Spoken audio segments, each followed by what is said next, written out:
Okay. What's up, Battle Brothers? It's Avi Dominus New back again with Dreamer Chris, and we came to talk about The Emperor's Gift by Aaron Dembski Bowden. I like that cover too, by the way. That cover is kind of badass. Cover is fire. Yeah. Correct. It's been a minute since I read it. I think maybe like a month. So bear with me on the details. But if you remember something correct, the story begins with the Grey Knights out on a mission with Inquisitor Anissa to bring that world back into compliance. I forgot I think they were Chaos Cultists. Dude, this book is so freaking crazy. Okay, so Grey Knight's novel. Inquisitor Anika's from like Fenris or something like that. Yeah, she's a badass. She's my favorite person. So first off, Anika's like just straight up using a bolter. Yeah. And it's not like a modified bolter for an Inquisitor or nothing like that. It's like a bolt rifle or some shit. She's just out there shooting that shit. She don't care. She don't care. They tried to negotiate with the dude. He didn't want to play ball. She was like, all right, this is my favorite part of this whole thing. She just popped off. I said, yes, Anika, yes, I love you. I love you so much. Wait till I start drawing Anika fan art. Ooh, okay. I need for you to give her some pretty awesome abs. Yeah, and she was just gonna have on like a bikini. That's it. It's gonna be amazing. We can sell that. Yeah, totally. That's merch. Yeah, like a goddamn fur coat. We're gonna give her a fur wolf coat. Oh yeah. Oh yeah. She's gonna be the snow in the background. That's my Finquisitor. Finquisitor. Yeah, that's my Femquisitor. Yeah, she's fire. I know Bjorn called her a Frost Maiden later on. Oh yeah, the Frost Maiden. Yeah, he called her a Frost Maiden when he asked her what her clan was, and she told him, he was like, I know a Frost Maiden when I see one. Yeah. She likes to kick it with Castian. So Castian is our squad of Grey Knights. The main character is Hyperion. Yep. The book starts out with actually him getting tortured by the Grey Knights. Yeah, which is some wild shit. They keep asking him questions like, what's your name and things like that. And when they don't give him the answers that they want, they hit him with psychic whammies and like KO him and stuff. Yeah. They basically beat his ass up with their minds. It was terrible. I'm sitting here. My imagination is like my gift and my curse, and so like unfortunately for me, I had to like dream that shit. So I'm like standing there like, bruh, this is a terrible place. And Hyperion looks at me. He's like, bruh, I'm the person going through it. You're just like an intruder. And I'm like, yeah, no. You're just sitting there trying not to get headaches yourself in real life over a novel. And then like look, and then at some point in time I realized, I was like, wait, this is my imagination. Wait, you can't give me headaches, you bastard. Get out of here. Yeah. And but that part in the book is so creepy. I say that to say that part in the book sets such a really creepy atmosphere, and it's a really great way to start the book. I feel like it was really, really intriguing. That part right there alone was really kind of like the hook to really draw me into the rest of the story, because it was so like Jason Bourne. It was on some weird Jason Bourne type shit. Psychological horror. Yeah, like, oh fuck. It was like Jason Bourne but with psychic powers. And like I was like, okay, I can fuck with that. I can fuck with this. So like I think I destroyed that chapter. Like I looked up, I was like, that's it. Oh fuck, that was cool. That was super cool. You know a part that I like after they like killed the Chaos Cultists. One of them was actually alive, and they tried to crack a shot off at her, and then like he curved that shit. Yeah, that shit was cold as fuck. And then he set his ass on fire. Yeah, he like burnt him and shit. Yeah, that shit was badass. Fire. That shit was badass. I said, man, that very. And then she turns around and goes, "Which one of you do I have to thank for this?"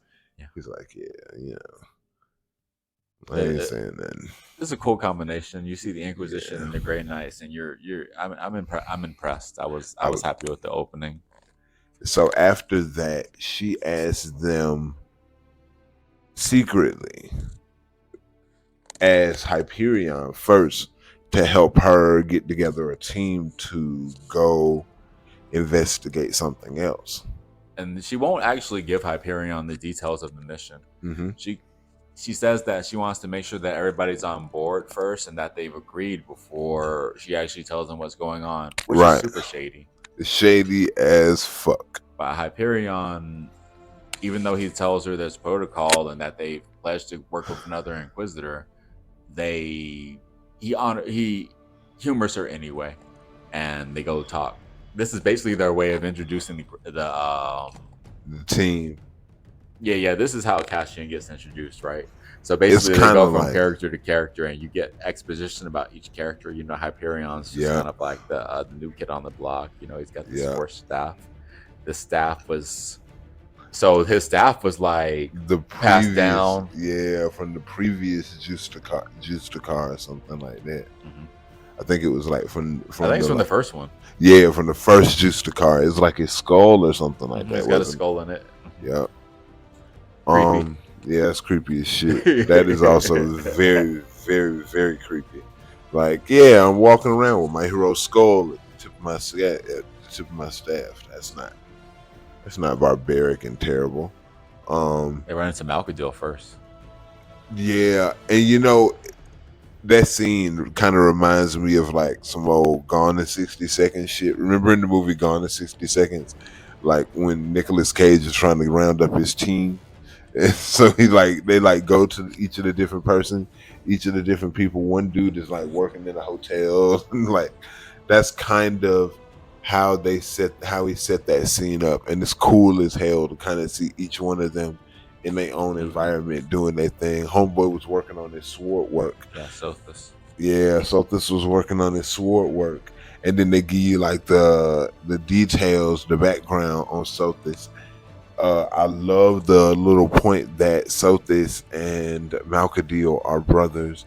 I thought that was so actual brothers. Like they're from the same biological womb. So like, you know, like that's so cool because you don't see that a lot. At this point I read maybe like 20 or so different 20 or so different 40K books, and that's I think that's the only one so far where I've seen that.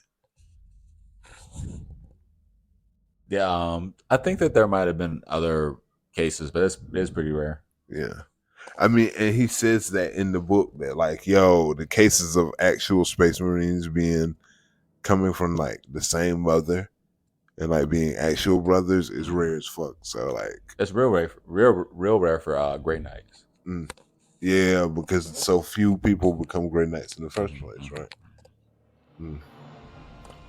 I think after that, she gets all of them together after she, you know, basically goes and.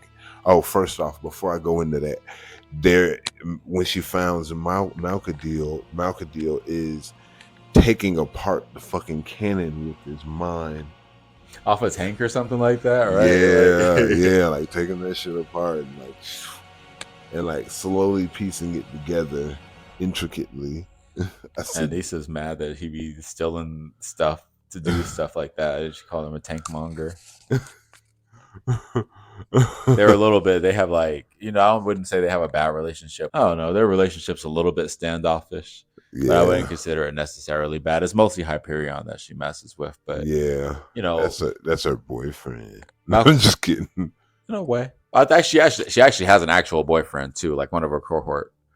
Because there's a part where Hyperion talks about like smelling when they're intimate and stuff like that, like before big battles and stuff like that. Yeah. It creeps him out a little bit. And one of her cohort flirting with him and stuff like that, and he's a little bit confused by it. But I guess he understands also. It's just a human thing. But I think that's so hilarious. You never hear about Space Marines getting chicks. No, not besides the Emperor's Children. I don't think you want to party with them. They like P. Diddy. So she gathers them up and they go off on this mission that takes them to this old spaceship that's just been like floating in space on some weird ghost ship shit. If you remember that movie from the 2000s, Ghost Ship, like on some weird space ghost ship shit. And this is like there, and they go inside of it. They're like, bro, I do not understand what the hell's going on here. Space Wolves vessel.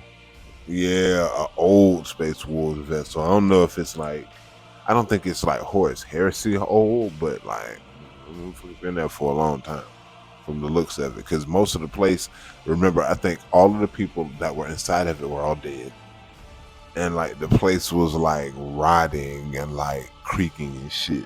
Mm-hmm. So like that should have been there for. I think they didn't have any power. Yeah, I don't. Like I don't the engines remember. were dead. Yep. But then like the engine, so the ship powered up again, and they were just sort of like, so that can't happen. So Malkadil's a G. He can use his powers to figure out the ship's like systems with his mind. And he was just sort of like, oh yeah, the ship's definitely not dead. It's definitely the tanked. And they actually get attacked by demons of the warp and like reanimated space wolves and stuff like that. Like they like got their bodies or something like that. Like, what's going on over there? That shit is hard. That shit was hard. I ain't even gonna lie. And that was one of the first times you don't really get this. I think isn't that where they first do the Unimind? Yes, that's when we first see like Castian, and he kind of explains how all their powers work together. They give their powers to Galeo, the Justicar, and then Galeo like kind of goes ham. But actually, that's one of the more interesting parts of the book. So like they actually end up because of the Navigator becomes a portal. They actually get into a big fight with some tough demons, and Hyperion overextends. Yeah. And Sothis sacrifices himself trying to save him. And he really overextended because, well, I ain't gonna jump the gun on that explanation, but he overextends himself, and he's also fighting out of rank with everybody else. He kind of trying to be the hero type of thing, and kind of, I'm gonna do everything. You know, I'm strong, so I'm gonna do everything. Yeah. And like you said, that directly leads to Sothis' death. So that part right there in the story was one of the first parts, I think, was like, oh, that hurt, because you just gave me the whole thing about Sothis and Malkadil being brothers, and then right after that you kill Sothis. You know what I'm saying? Not so long after that you kill Sothis. That part had me like, oh no, Sothis, no, especially with seeing how dedicated he was to the blade. Mm-hmm. That's grim darkness. You can't get it too attached to people, I suppose. Nah. But they actually read Hyperion the Riot Act. They grab they grab a surviving space wolf. They meet up with Anika. She's being an inquisitor. There's this part where she's telling them to shut up, and like she's like, I outrank y'all. Like, y'all gotta shut the fuck up. Just bring the wolf here. I'm like, I'm coming there. Bring the wolf. They actually meet up with her, and then when they are away from the ship again, they read Hyperion the Riot Act, bro. Hell yeah. They staged like an intervention on his ass. And so that man like, hey, bro, you always not fighting in sync with everybody else. Mm-hmm. Like Hyperion, like, yeah, man, I know, guys. I'm sorry. I'm sorry. You can't exile me from Castian. And they're just sort of like, we can't. It's like, we should, but you know, it's like they were willing to try him again. Yep. But they were just like, your powers are just, you're just too wild. Exactly. You're just way too wild. You lashing out. You not syncing up with the rest of us. You jumping ahead and trying to be the hero, and that shit don't work. We supposed to fight as a unit. We fight as a fist to fist. I think they even use that analogy, like we're supposed to be a fist. And I think from there, what happens after that? They actually go back to Titan. Yeah. To talk about, because I'm pretty sure was there a vision of Angron? So how did that work? Let's refresh our memory. They go to Titan and they actually go see the Prognosticar. Yeah. And the Prognosticar lets them. I think that they all use their power together. Yeah. And they get that astral vision project. Yeah, I think they astral projected. And they astral projected to Armageddon. And that's when they fucking saw Angron. And the description for Angron is so menacing. Angron is described as such a everybody's perception of Angron is totally menacing. Like, and the whole idea that Angron's like covered in a smoke that's really just like souls. He's just covered in souls. It's crazy. That was in chapter 13. They described him as rage incarnate. And they see him standing around in like the ruins of a battlefield, and like everybody perceives Angron differently. But Hyperion is powerful enough to like see their perspectives of what Angron looks like, and then they all collapse into one. And Hyperion sees Angron almost like for what he truly is. And like Angron then sees them, and they got to get the fuck out of there. They actually asked the prognosticar, could he have hurt us? And he was just like, oh, absolutely. That's why we left. You don't want no smoke with no fucking Primarch, because that is a Primarch. I noticed that they knew that he was the Lord of the 12th. They say it when they first start introducing him, when he's standing in the ruins. First, it's like the Lord of the 12th. I'm like, ooh. I think they said we have a series of monsters that we gotta go. Like, they had like a number of protocols for. I think it may have been 12 monsters or something that they got protocols for, and Angron is one of them. I was like, I would love to hear what the rest of that list is. Well, damn, there's not even that many Demon Primarchs, so there must be some nasty stuff out there in the universe. Mm-hmm. I imagine the other ones are just probably like the like the main demons like Kugath and that's a good point. Fate Weaver, Scarbrand, yeah, Fate Weaver, yeah, the mask, yeah. An amazing part of the book.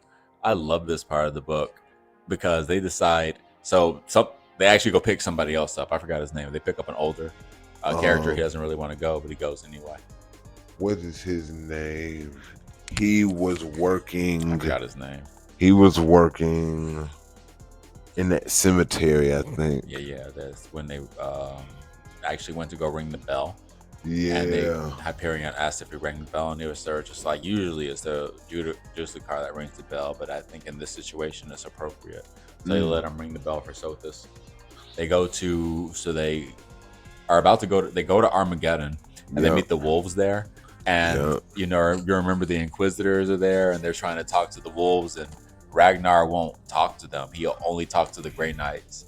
And he talks to the Grey Knight with some respect. There's some differences. Yeah, he put some respect in like that. Name. But at the same time, though, like when the Inquisitors tried to talk, he was just sort of like, hey, I'm talking.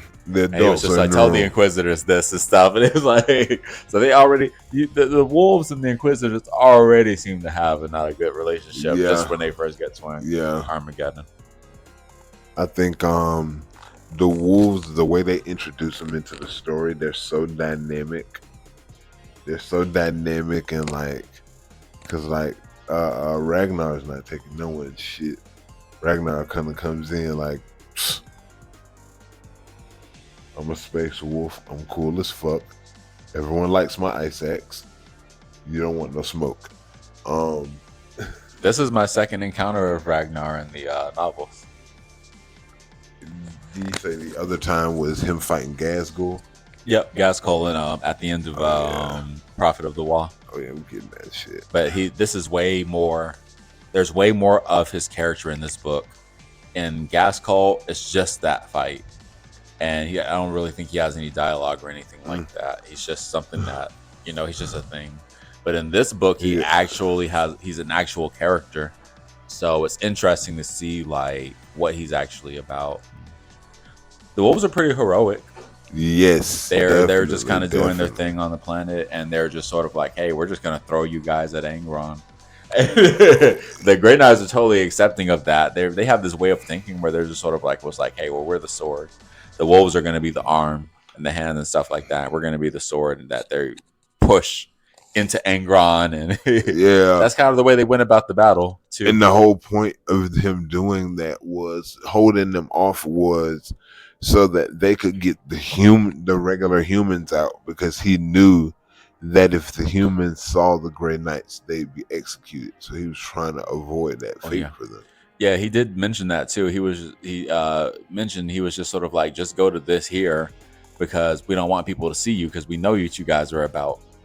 Yeah, that's absolutely right. So when they get there and they're fighting, they're about to fight Angron, or they are fighting Angron, it says, "We were as good as blind, fighting shadows and marching to face a silhouette." And like Angron is in the distance wrecking shit. Just absolutely wrecking shit. But the Grey Knights are like fighting all the other demons and shit like that to kind of get their way to where Angron is. But Angron is absolutely fucking shit up. I think it was Angron, and I think it was like 8 other greater demons or something like that. Yeah. And they were so powerful. The Grey Knights are usually to the point where if there's a demon around them, usually the Grey Knight's aura will just disintegrate it. Like demons, it's hard for them to exist around them. Right. But the fact that these things were like, had the Grey Knights, like, not only was their aura not working, it was like the demon's aura was stronger. The demon's like, and especially Angron. Angron was just a maelstrom. I think they lost 100, a little under 100 knights, or like a little over 4, a little over 100 knights. Yeah. Like I said, we were. Oh yeah. Ooh. Do you remember the part where they talked about how like Hyperion says he like uses his fire, and they're trying to melt him, and everybody's doing all these different things for Angron at once. They melt him, they pulverize him, they electrocute him, they like pierce him, the whole 9 yards. And he laughs at him. Yeah, he laughs. I said, that was his most sentient moment that we got from him. I said, excuse me, Angron, you're gonna let these people use their full power on you, and you just gonna laugh at them? That's some old anime villain shit. You know, before they fought Angron, there was Anika came to Hyperion and told him that she actually had information on where he came from, which is something he should not be worried about. So when he found out about Angron and stuff like that, he became more worried. So he actually let Anika tell him about his previous life. So it turned out that this guy actually was a real powerful psyker early on in life, and he got found by Ravenor. You know, that's a pretty big freaking name drop right there. Yeah. Dude. They mentioned that he was found by Ravenor. Now, you know, Ravenor is now, I've not gotten that far in the lore, but Ravenor is a pretty powerful psychic, dude. So that means that Hyperion is probably the real deal. Damn. If he found this kid and gave him to the Grey Knights. I mean, if you think about it, he was stealing people's powers and using them for himself. Yeah. That's raw. Ooh. Like he on some protege shit. I'm gonna steal you. For Marvel, hell yeah, he's protege. That's a good comparison. Hell yeah. He like on some protege shit. Man, that was, oh my goodness. So so the Knights, the Wolves, the Inquisition, Angron, the battle, he kills a bunch of Grey Knights. Hyperion actually unleashes his full might and manages to shatter the Black Blade, Angron's gigantic sword, and that actually sprays shrapnel into Angron and stuns him long enough for the Grey Knights to take advantage. So Hyperion uses so much of his power that he actually causes himself brain damage. I think he blew his brains out, literally almost. In the post-medical report, the apothecary was talking about multiple aneurysms or something like that. God damn. Because they had to put the metal plate into his skull. The Space Wolves. So there was a Space Wolf character that was kind of like the person that was close to him. I forgot what his name was. Me too. What is his name? Something. He had a nickname. Damn near. I forgot what it was. I know they started calling him Blade Breaker. Yeah, they started calling him Blade Breaker. Much to Anika's joy. Oh yeah, because she was roasting his ass about that shit. Well, I actually really liked that moment. I thought it was really heartwarming because it was like when he first saw her, she was like, "Hey, you hear what they're calling you?" He's just like kind of like sarcastic. He's like, yeah, I know. The Like, Blade Breaker. But Anika's a Space Wolves fangirl. She's got like mad Space Wolf stuff on her walls, inside of her cot, inside her ship and stuff like that. You know, that's she's got a Space Wolf helmet in there. She collects their swimsuit calendar every year. She's got the calendar of the Space Wolves. She's got the calendar. This is Logan Criminal. Like, get your ass out of here. she's from Fenris. You know what I'm saying? This is the stuff of legends for her. Like the little girl. Like that's her. That's to her. That's like a ball light running into some blood angels. Right. That's like, it's the fucking angels, bro. Like, you know, it's a little bit different for them. So I understand it. But Anika's totally a fangirl.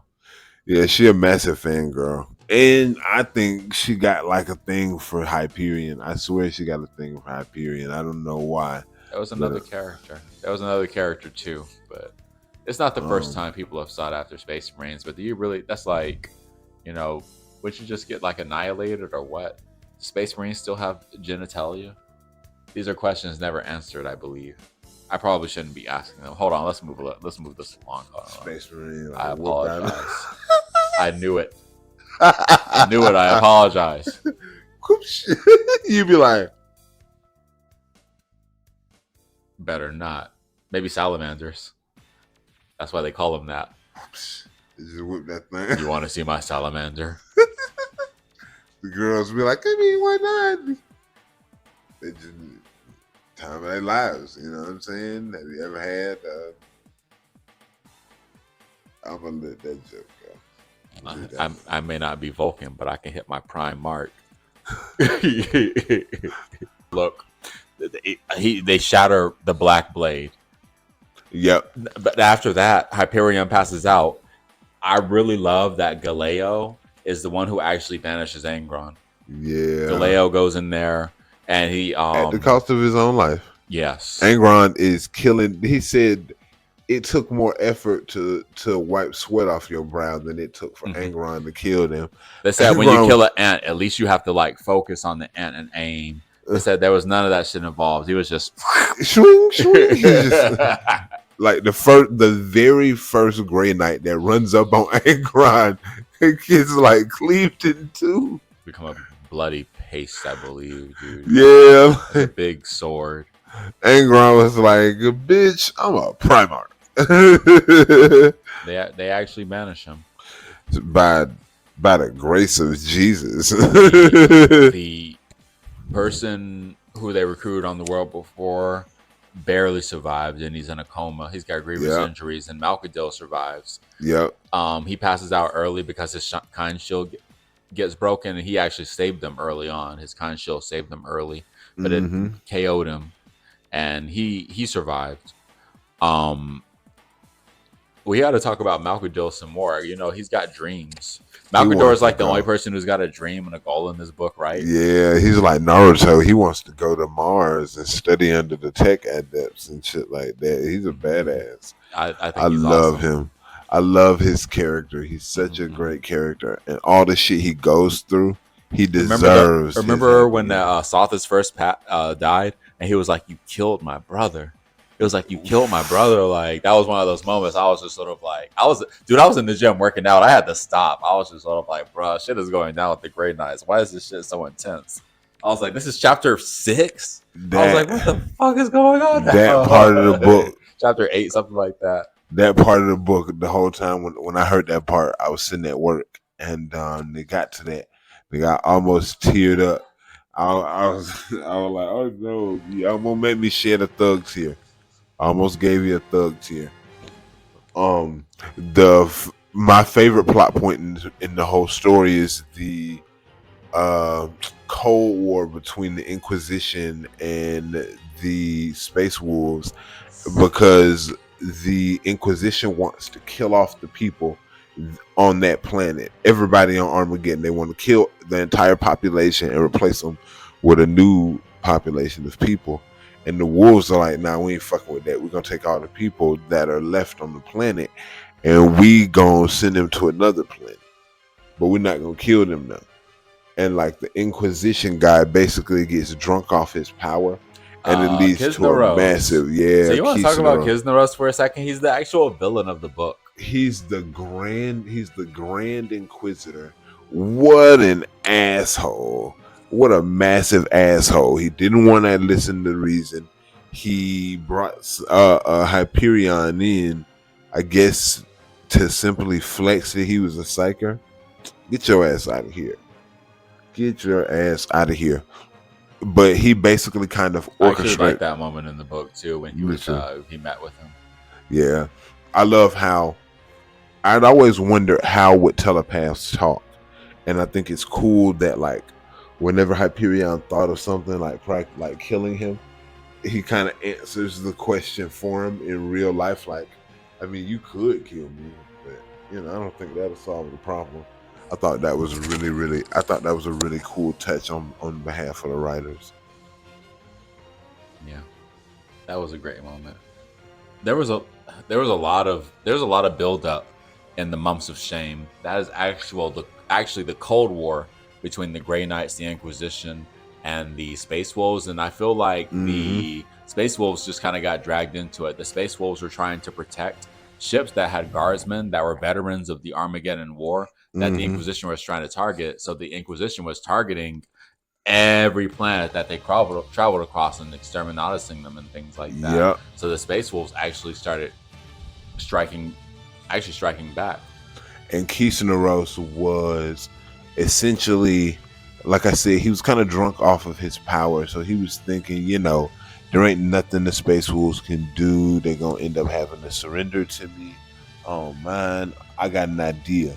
And his idea is literally the worst idea that I think anyone's ever had in 40K. Well, so before we get to the worst idea of all time, let's talk about the double cross, because they are fighting a lot, and so Kisneros and the Inquisition and the Grey Knights. Now Hyperion is going along with all this. He's like fighting against the wolves and stuff like that, and blowing up ships that are older than his entire chapter. Right. And he does not feel good about it, but he's going along with it because there's a part of the book.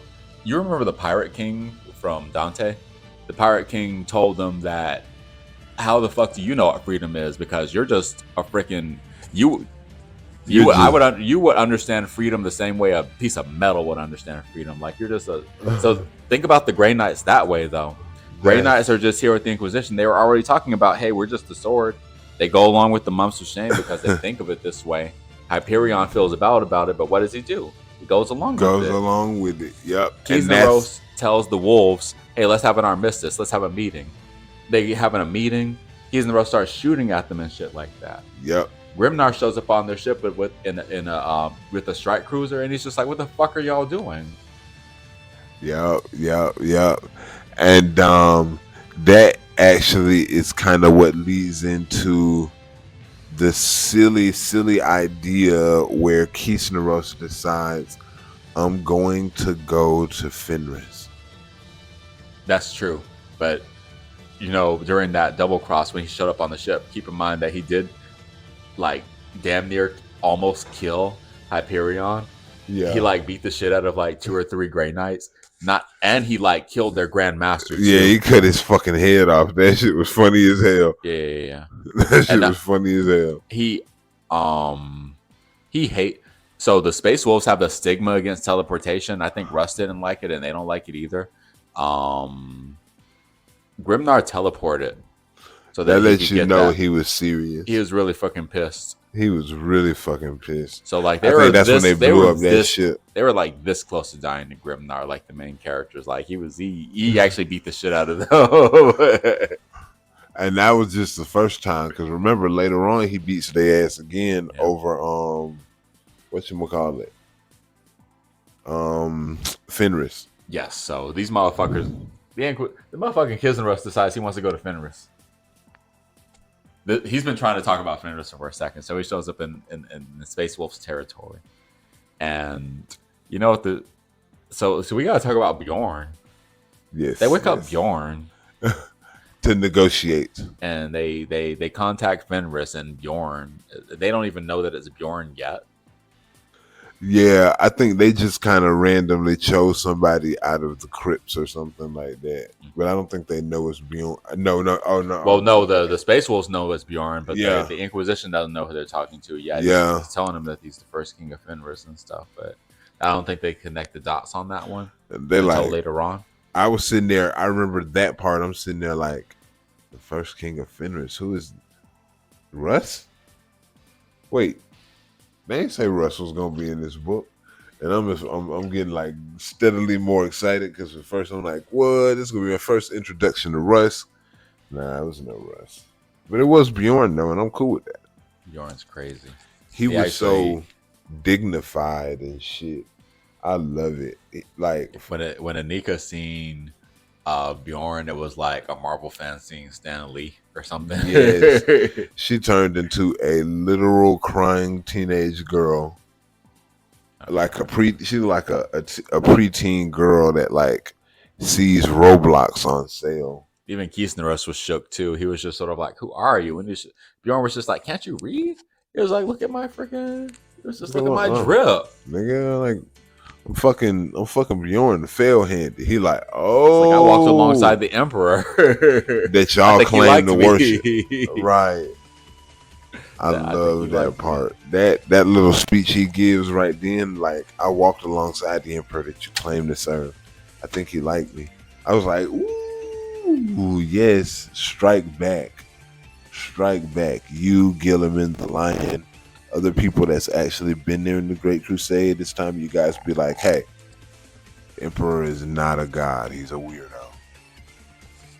So we're basically at the conclusion of the book at this point. Am I missing anything? I'm pretty sure they Kisnaros does not survive the book.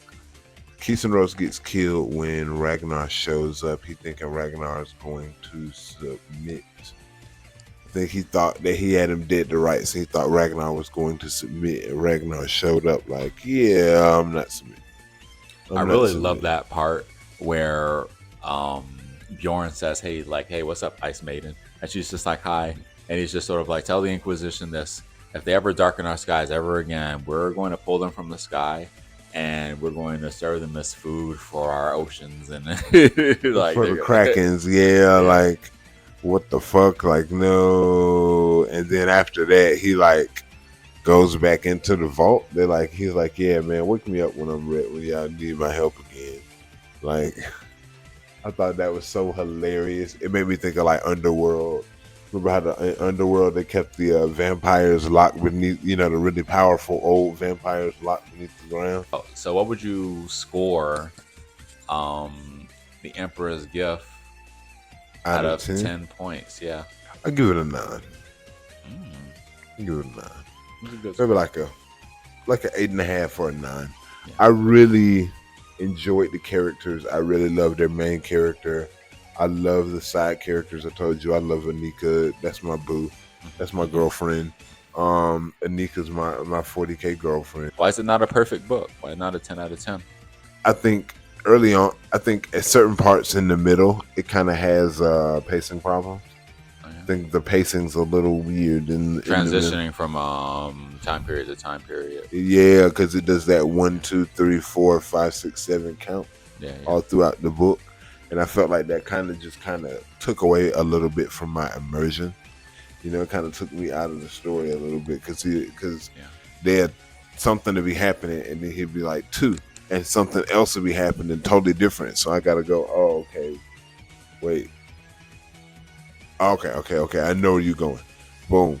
And like I said, it just kind of took away a little bit of the immersion, just a little bit.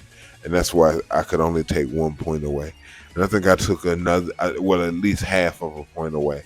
And I think I took the other half away because of fucking Kisnaros, because he's such a bitch. He's such a bitch. The flavor of the weak ass villain, to be honest with you. He is a flavor of the weak villain, and he's a bitch. He's a coward. I mean, he's a massive coward. He's an Inquisitor. True. But Annika's not a coward. I mean, all Inquisitors are not all built equal. True. Okay, so I gave it a 9, and I took a point off for 2 different reasons. I took half a point off because I didn't like how Anika took a backseat towards the end of the story. And I took another half point off because of like she didn't really get much of a conclusion. They just had rumors that she died, but they don't really know what happened to her and stuff. Not to mention her crew is all really sick, but they didn't really do anything with them. One of them had a conversation with Hyperion, and just like all they did around was stand around and kind of look cool and have a conversation. And fuck Anika in the background. I felt, yeah, that's for sure. That I do like that part though, that Hyperion can smell the sex on them. But I just took off 1 point just for those reasons, just because I feel like maybe if Anika's followers had like one battle scene at least, or if they told us definitively what happened to her, that would have been fine too. But just like making it so vague, like I was just sort of like, damn, well, that was a little bit of a waste. Having her cohorts there, and her having this backseat in the end of the book, I feel like she could have played a more major part or had more. Yeah, I do feel like after she had this big ass bolter and shit like that for what? I feel like they kind of stripped her. I can agree with you on that. I do feel like they stripped her of her agency a little bit, to where, like you said, the latter half of the book, she's not really doing anything. She kind of really more of a invisible character in the story. I also don't like Hyperion's kind of like point of view at the end of the book too, when they're during the Mumps of the Shame, where he's just kind of like going along with it. Yeah, it's real out of character for him to just be like going with it. Like, I feel like maybe there could have been more cognitive dissonance explained in between that process. Like, no, there were some moments where he was talking about, damn, well, that shit was older than us. Like, he still didn't do shit about it, which is so. Maybe it's just their Space Marine and I'm human. I don't understand it, but I was just like, like I said earlier, I love the conclusion of Malcolm Field's story. I think that's badass. Oh, I forgot about what happened. He actually managed to get to Mars. Yeah, I love the conclusion of his story. He gets to Mars. Him and Hyperion see each other years and years later. I think maybe like 20 years later or something like that. Hyperion becomes Prognosticar. Yes, he does. Yeah. He's powerful. They actually, when they considered people for Prognosticar, they actually counted him out because of the way he was earlier. Yeah. So it's kind of crazy that he grows and they're just sort of like, oh no, you're the guy. My dog, I think, like at the end of the book, I was so proud of him, and I felt like he deserved to get his happy ending. He ended up attending to that same cemetery where Sophus was. Yeah. And I was glad to see my boy get his happy ending. Yeah.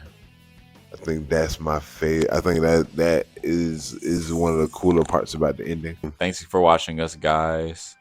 This is Ave. This is Dreamer Chris. Ding. And this is Ave Dominus Noob saying Ave Dominus Nox.